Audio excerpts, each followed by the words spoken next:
पुण्यातही प्रहारने चक्काजाम आंदोलन केलं आहे। तेथील कार्यकर्त्यांशी संवाद साधला आमचे प्रतिनिधी अमोल धर्माधिकारी यांनी।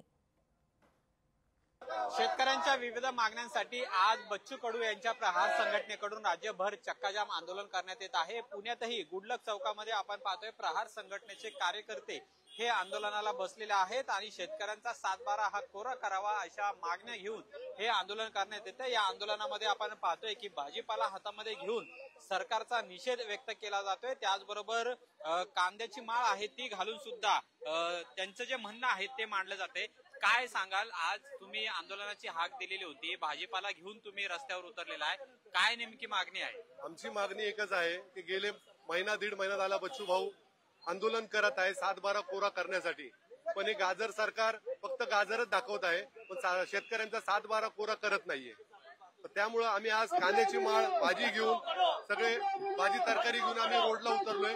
जोपर्यंत आमचे शेतकऱ्यांचा 7/12 कोरा होत नाही तोपर्यंत आम्ही अशाच आंदोलन आमचे चालू राहणार। आमची दिव्यांग संदर्भात मागणी आहे, दिव्यांगांना 6,000 पेन्शन झालीच पाहिजे, दिव्यांगांना घरकुल मिळालंच पाहिजे, कारण दिव्यांगांचे 100% दिव्यांगांचे खूप हाल होत आहेत। शेतमालाला भाव नाहीये, परत दुष्काळामुळे शेतकऱ्यांचे खूप हाल होत आहेत। तर सरकारने याकडे जातीने लक्ष द्यावं, काळजीने लक्ष द्यावं अशी आमची खूप इच्छा आहे।